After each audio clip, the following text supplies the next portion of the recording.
Hello there. Good morning. Welcome to a beautiful and bright new day. And it's a glorious day to be alive. And like I will always say, thank God for the gift of life. It's because we are alive that you and I can be together at this time of the day. Thank you to every single person that's joining me live. I do not take it for granted. Thank you so much. And for everyone that will watch thereafter, thank you so much for giving me a share of your time. And like I will always say, please like the video, share it, let somebody out there know about Knocks to Nuggets. And of course, it's me, Oluwayomi Ute, your host on Knocks to Nuggets. Thank you so much for being with me. I don't take it for granted at all. And today we are still on the journey of parenting. We can be on parenting all year long and still not exhausted. But I have with me in the studio today, and I love the way he describes himself. He's not new. It's become a member of the Nuts to Nuggets family. He's a love and life experience architect. Yes, you heard me. A love and life experience architect. He blends expertise as an architect, interior designer, writer, and family systems engineer to guide individuals, couples, families, and corporations through life's complexities. He is passionate about acceptance, understanding, and unconditional love. And he helps build strong relationships and foster inner peace. My guest this morning is one person that just loves to enjoy life, and I will always yap him. I don't have too many pictures of him, but there's one I always see, him and his wife. I don't want to talk about that picture today. So join me this morning to receive on the Knocks to Nuggets platform, Deji Sowunmi. Thank you so much. Now I'm distracted. I don't know how to continue, but thank you so much. That was the most wonderful intro, and believe me, it's always a pleasure to be with you. I think it always feels like a discussion with a very dear friend when I come on the show. Thank you so much. I mean, Thank it's a privilege to be here to engage in conversations that truly matter. And as a parent, this topic is close to my heart. Let me say, as a child and as a parent, this is really, really, really close to my heart. It's something that is the foundation of the society, and it begins right now. I'm happy to be here. Thank you. Thank you so much for being here, and thank you. I really don't take it for granted. I so appreciate it. But Deji, like we were talking backstage, and I'm bringing it to you again. Parenting. We were raised. Our fathers were raised. Our fathers, great grandfathers were raised by people. But things are changing, and I'm wondering what has changed in parenting. Because today the results we are getting is not the same as the result our parents got. What has changed in parenting? Okay. Before we go to what has changed, I would like to say a lot has changed, really. A lot has changed without starting to pick on what has changed. So much has changed, but at times I feel like nothing changed. I feel like Mm, the humans did not change. I mm, feel like we are married to the nostalgic moments that was our own upbringing, mm, led by the previous generation. So we don't really want to change. mm. And that means that nothing has really changed.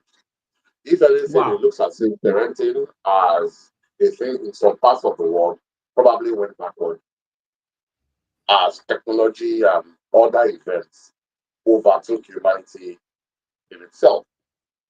Our Mm, parents were not bad. They weren't terrible by any means. They did what they knew. They mm-hmm, knew what they did what was handed down. And when you look at it further, you look at it that how long has that brand of parenting been handed down? Of course, it will have been watered down over time by the personality of the mm, parents involved, by the home, by the times, by the status of that family. But if you look at it, parenting is so strong that it can hold one, three, more than two, three generations to a particular level of life. mm, For and that's a long time because we are counting generation by say 30, 40 years. So we are saying that 120 Yeah. years of a family's history could be around the same thing.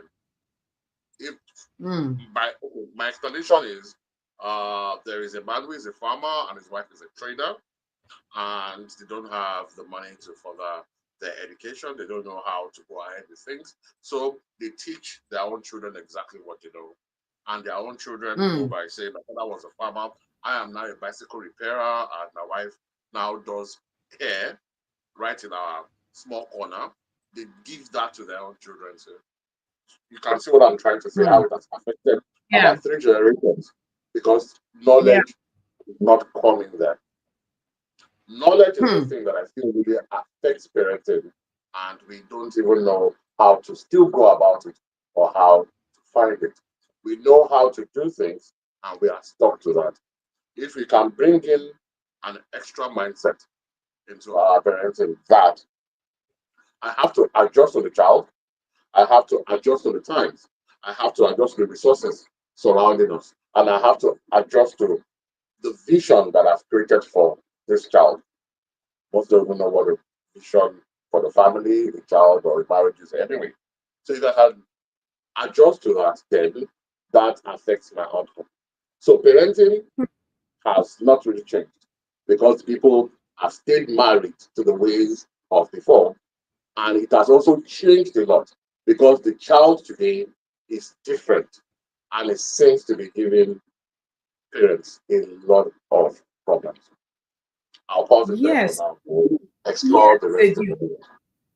It's giving parents a lot of problems. And today, I almost played a clip online of a very entitled child who was bold enough to take the mother to court to say, I demand that you pay me to babysit my junior sister because, and I'm wondering, how dare you take your mother to court and challenge her to pay you for babysitting your junior? And she was defending it. So in our days, you will never hear of that. It's not possible. You won't even dream it. You won't even think it. Even if you are drunk, it won't cross your mind. But you are seeing it today. And she's not the only one. There was another guy too that took his father to court. There was a child who took his parents to court for bringing him back to Nigeria because he wants to be in the US. So things have changed. I hear you. Nothing has changed, but then a lot has changed. How do we balance all of this together? Um, One of the things that have changed the most is technology. Humanity grew as is expected. There will always be development.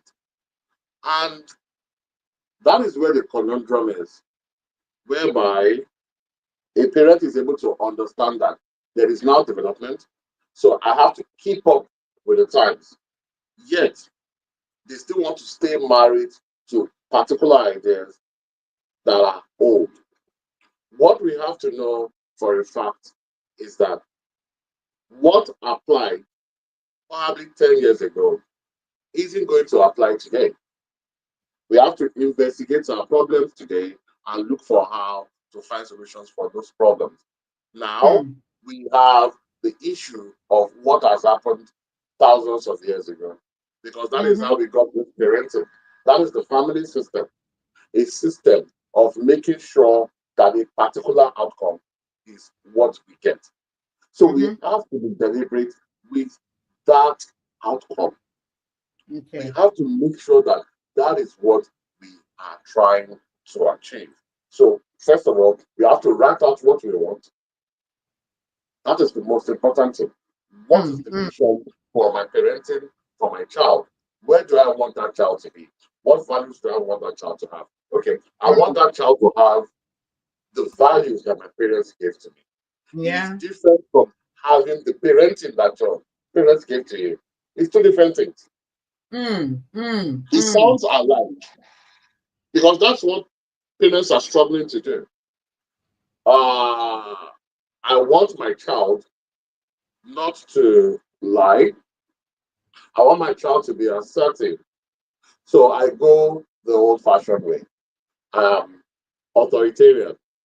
And people should note that there's a difference between being authoritative and being authoritarian. Mm. I'll explain that later. So Okay. everything that he does, I give him punishment or I discipline him with the rod as it is prescribed in some particular text. Now, I continue to do that because that is what I was used to. That's what I grew up in. And we have to remember that that is the power of parenting. What happens in your home, because you are close to your home for a long period of time. Most people don't get out of their homes on average in nuclear families as we have today at the age of, or to the age of 18, 24. They are still in that home. So you are tempted to think that all what happened in your home is true for the world. That's Mm. how it's supposed to be. That's how it's supposed to be for every personality. But no, no parents alive can actually parent two children, their siblings, their blood, even twins, can parent them alive Mm. because Mm. children are different. One might need motivate, one might be self-motivated, one might need an assistant. What we are Mm. trying to do is to get them to this value, to get them to this trait, to get them to this character. That's what you are trying to get for the children. So what we have today is what we are battling today is the balance. And Yeah. it's two questions. It's two questions that will know balance. Before I go to intentionality, let's go to the questions first. What do you want of your child? Now, if you say, this is how I grew up, we had to look at the TV through the window or from the balcony outside. You dare not raise your voice or question or give sass to your parents. You are probably about to die. All that is true. All that happened. And believe you me, all of us romanticizing it because I've heard, I think I was listening to a radio program about parenting. What do you love most about your childhood? And they were like, oh, it was my mother. She was so loving. She will hug us so much. Then it got so dark in like a few seconds. You did something wrong. If it was the lady in the kitchen, that's what she would throw at you. If it was in the room, it would be a slipper. And the person went on lovingly recounting what were Hmm. actually horrific incidents. Hmm. And about the time she was pushed down the stairs. I'm like, Hmm. "Oh, what if he died?" Exactly. That wasn't the best way to go about that. You look for the value that you are chasing and you look for the best way to achieve it. And for everybody that says that, oh, that is why in Nigeria we have good people, disciplined people, assertive people, wonderful people, and abroad, the first world, their life is upside down because they are lax in their parenting, they don't apply discipline enough, they don't beat their kids, they don't. So, are you telling me that the parenting that we had has produced only good, responsible citizens? Is that No. what you're saying? And are you No. telling me that in the first world there are no good citizens? Would you be telling me that the Elon Musks and Obamas of this life came through bad parenting because they weren't beaten? That's not how it works.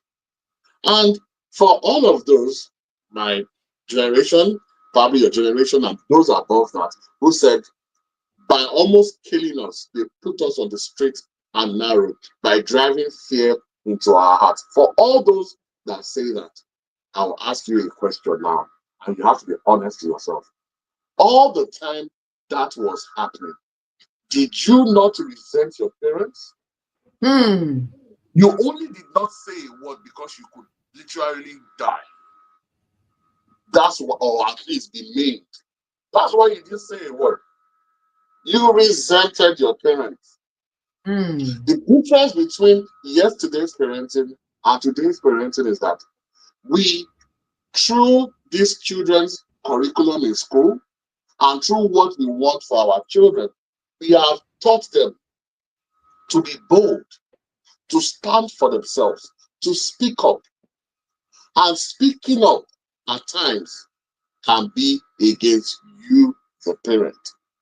But you have not learned how to receive that kind of feedback because you were only in a system whereby you couldn't give feedback to your parents or you will be in trouble. That is the only thing that you've not learned. You are beating a child, the child is in pain, and the child says, "Don't kill me now." Then you're like, "What?" That is what that child felt. They were in pain, and it was just common sense to say, "Please don't kill me." They weren't being dramatic, they weren't overreacting, they were in pain. And anybody who is in some kind of pain or who doesn't want a particular stimulus will say anything to get out of it. The child knows that you are going to probably almost kill them if you know that they were the ones that spilled that drink on the floor because you micromanage, you are perfectionist. It's not your fault. That's how you grew up. But you don't know, and nobody has really fed you back. And you've not invested in personal evolution. So you don't know.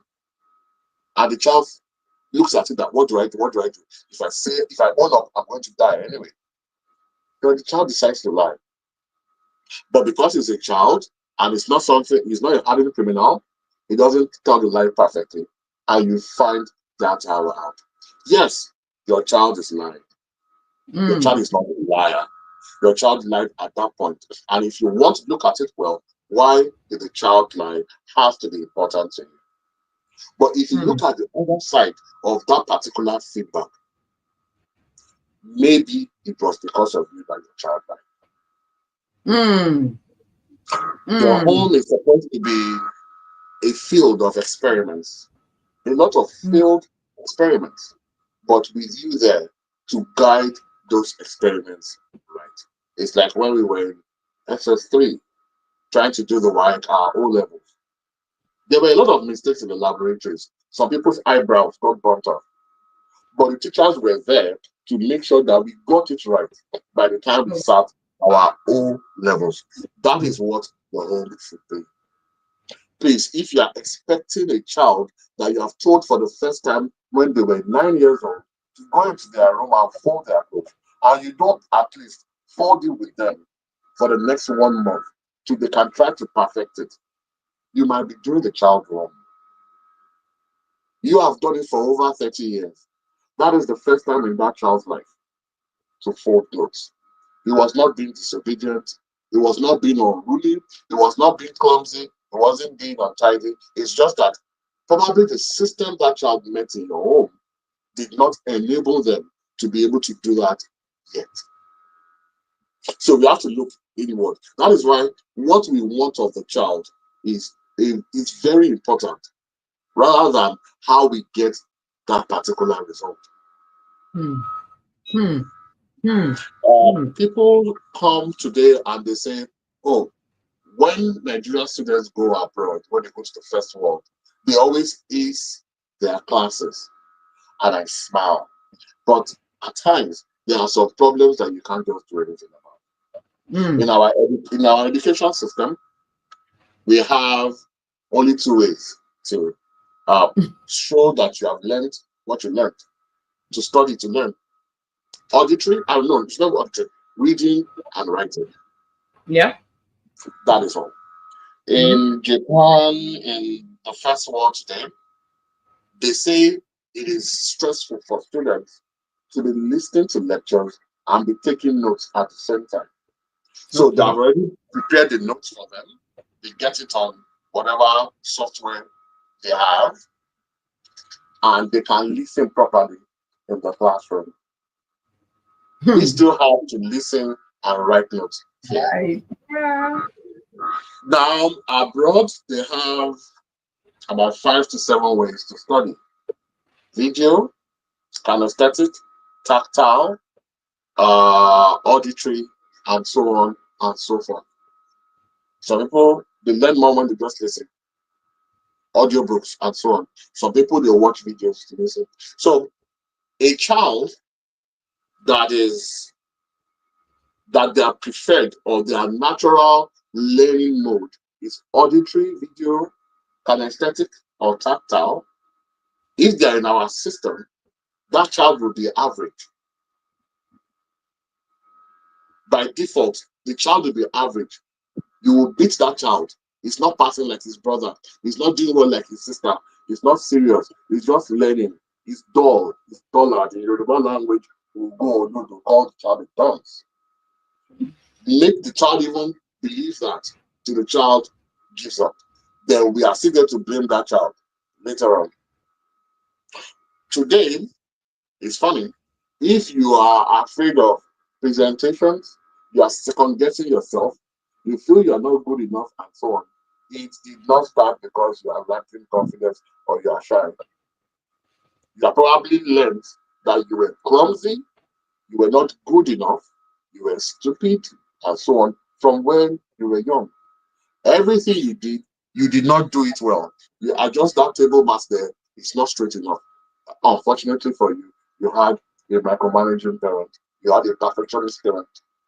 That child grows up and they will second guess themselves. They will always wait like zombies for others because they have done it for a long time and they were never successful. So they want validation, they want acceptance. They're going to be asking you every time, did I do it right? What did I do? We will call them needy because they're always seeking validation. Is this okay? Do I need to do this way? It's not that person's fault because when they were a child, that's what they had to grow up. Mm. But they also have children. That's why I said there is a place of the child that grew up to be a man or a woman that we don't give credit to. A lot of us in this generation that we are saying that it was that parenting. Oh, we have a few of our contemporaries who are in jail today, who are rapists today, who are monsters today, who went through that same upbringing. We chose another direction. We were Mm. intentional. You can have a parent who has two children, and the father, for example, is an alcoholic. And one child will say, I love my father, I'm going to be like my father. And he becomes an alcoholic. And the other child might say, wow, the effects of alcoholism is terrible on my family. I am not touching alcohol.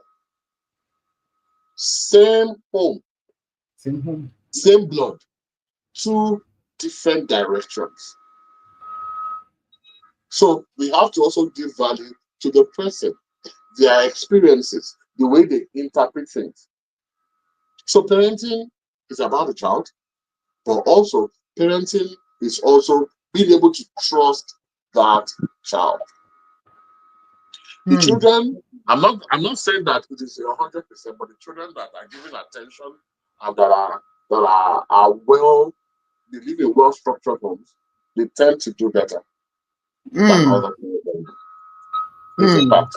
And I would want to let parents know that I'm a parent like you, so I need to make sure that money is available. So does my wife. We both work to make sure that our home works very well. And I can tell you for a fact that we don't have every day to stay with our children. We see them in the morning, we maximize the time. We see them in the afternoon or the evening, we maximize the time before they sleep. You really don't need more than 30 to 40 minutes to read for them as a child to put something across. But you can only do this when your house has structure. I thought for a long time because my own house too was unorganized. Mm. I thought for a very long time that why do these children seem to be more respectful or let me use the word fair towards their teacher than towards us?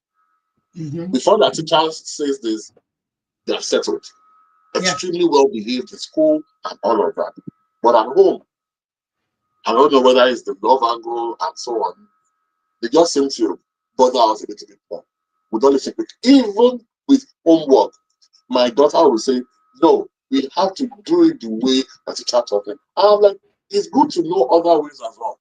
We are teaching you to be a worldwide citizen, not just focused on this particular model. No, no, no. You have to do it the way our teacher taught us. I'm like, okay, fine. I think I need to look at this one and see what they have that we don't have. This was just a short while before I go into the journey of family systems engineering. Then I observed the school a little bit. Then I thought also about my own school. Then I found what they had that I did not have in my own structure. I wished for a lot of things, but I did not structure it. Or to put it better, we did not structure it.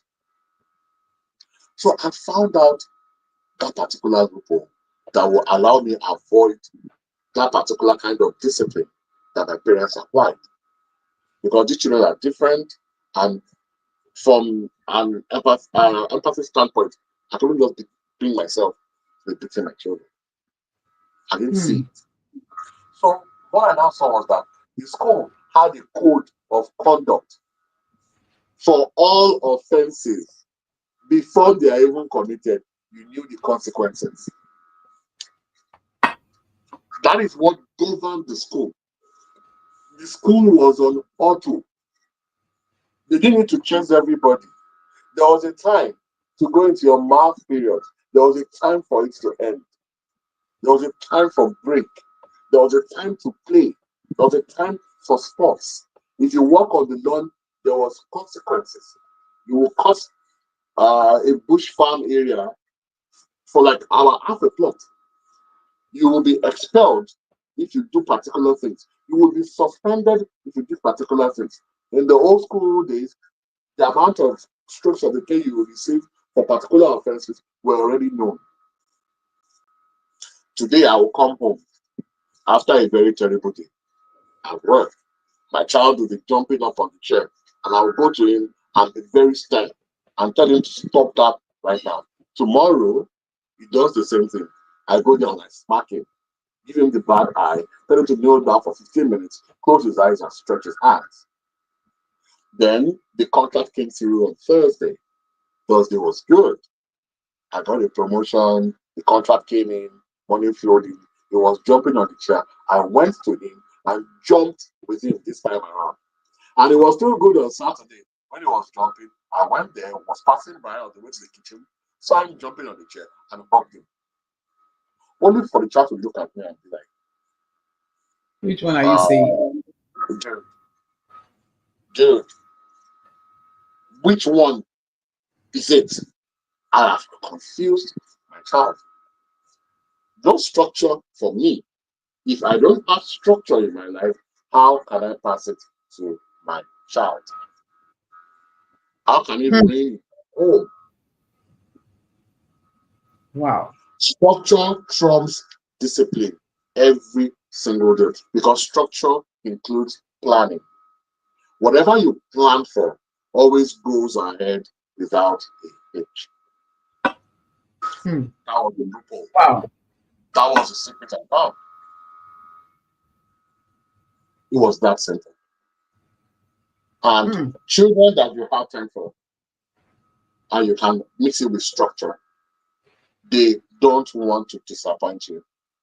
A lot of children, a lot of parents say, my teens, they are acting out, they are this, they are that, they've gone quiet. They've... Look at yourself a little bit as well. Maybe you not give them a chance to be able to come out and always say what they want to say or be themselves. So they chose to. Hmm. They have to make some things fun. I explain to my children all the time that look, I don't want to tidy this place. I don't want to sweep this place. I don't want to wash this place. But it is my time on the rota and I have to do it. But I'm going to do it with my beauty speaker and my favorite playlist. You have to make it fun. Yeah, Hmm. because these things are important. And I tell them in our family meetings, in our weekly family meetings, I tell them, look, you are looking at these things as chores. Chores are the means for it. But I see it differently. This is how to build yourself, build your life. By doing these chores, you learn to work on your own. You have to innovate, you have to think. These are the hallmarks of leadership, bringing solutions. At times, you do mm, it with me or with the family, or we are taking to the garden on the outside. That's all of us working together. That is teamwork. mm. At times, you have to just tidy your room by yourself. That is organization. Now, we have to look at these things with intention, with knowledge, and we will find out that all it takes to make the human being that we are going to be proud of, that we were always looking for, was always at our fingertips. All the resources are around us. But since we don't know what we have, we can't use it. Somebody Absolutely. else, somebody else will use it. Somebody else will Absolutely. adopt your child, will take your child to a particular program Yeah. and get the best out of your child that you never can. But even worse is that your child never realizes their potential because unknowingly or wittingly, we messed up their parenting. Wow. Wow. The number one Wow. thing for a parent is to get out there and seek education on parenting. It is simple. Before you started driving a car, you didn't get in the car and start driving. You learned how to drive a car. To get a job, you went through education for about 16 to 22 years, depending on what Yeah. qualifications you have. Before doing anything, you have to learn about it. It is the place of what is called personal responsibility. I am not judging anybody because I didn't know either myself. I just thought Wow. we would do it. We've learned it from our parents. We will do it. And the only way we can get the world better through parenting and family is to do it right so that our children can continue to pass the right knowledge across the ages. Thank you so much. You've said so much. I kept Yeah, I trying to said so write. much. I'm just looking at it now. Wow, you really caught me at home. And that's probably the longest Because monologue I've had that I'm I, comfortable with. I don't like to talk I for just long. allowed you Good. to, I just allowed you to go on and say so much because I'm so passionate again, about it. I hear it. Wow. I could hear it in your voice. Passion was speaking. And I just allowed you to, I deliberately allowed you to flow because passion was speaking. And the truth of the matter is this: things are changing very unconsciously. And a lot of times we get caught in it and we just then find out that the result we got wasn't what we wanted to get. But you said a lot of things that I believe that will chew on. And I want to bring you back. I'm not sure when we'll talk about it behind stage because we need to clear out a few things. One is authoritative versus authoritarian, role modeling, family values, family structure. I hear those four things that I want us to elaborate on, but time is not on our side. So we'll pause here today and we'll pick up some other time. Thank you. Thank you so much for being on this call. I really do appreciate it. Thank you so Yes, much. ma'am. Thank you so much. Enjoy the rest of Sorry your for day. taking your time and disturbed your interview. No, I You didn't get the truly way did you wanted enjoy to it. go. I got carried away. I'm sorry. I enjoyed it. Thank you so much. Go carried. Enjoy Thank the you. rest of the Thank you. day. Yes, ma'am. You too. Bye. Bye. Wow, he said so much. I really couldn't put a stop to it because it was so many things that were very relevant that he was saying. But yes, we'll bring him back. I won't promise when, because we need to talk about those things. Authoritative and being authoritarian. There are different things. He needs to explain what's the difference. And then family structure.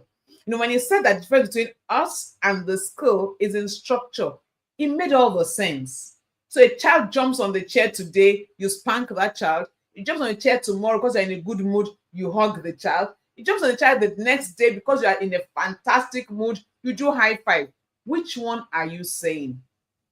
I recall my daughter said something to me some time back. I had said to her, at this time of the day, we don't do this. And she had adhered to it. And this particular day, I was busy, I was distracted, and she asked for it, and I gave her. And she said, "Well, Mom, why are you giving it to me? I thought you said we don't do this at this time anymore." And I'm like, okay, so I'm the indisciplined one. I'm very sorry. Can I have it back? She had made her point, and I took that for a lesson.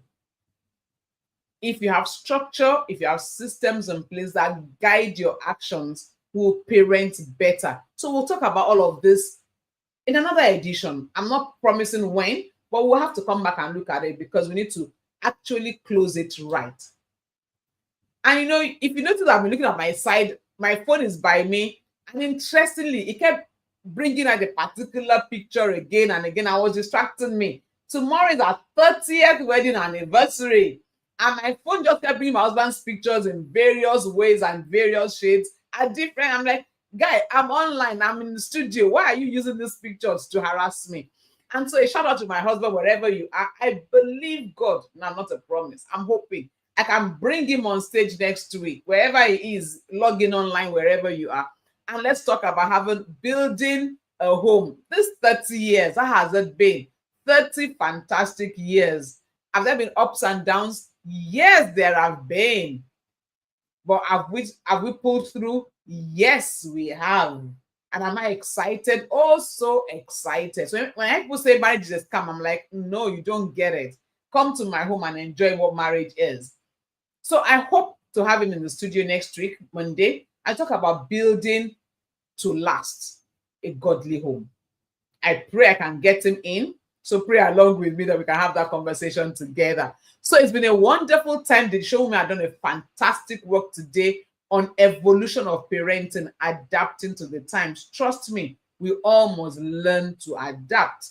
So I look forward to you putting all of these nuggets you have received to work, and I expect to get your feedback. To everyone joining me live, thank you so much for a share of your time. And for those that watch after, thank you again and again. And like I always say, please like the video, share it. Let me have your feedback. And whatever platform you are watching on, please hop up to my YouTube channel and please subscribe to Knocks to Nuggets TV. And until I come your way in another edition of Knocks to Nuggets, trust me, if you can think it, you can be it. And yes, you can have it. And never forget it. Together we win. God bless you. Enjoy the rest of the week. Bye for now.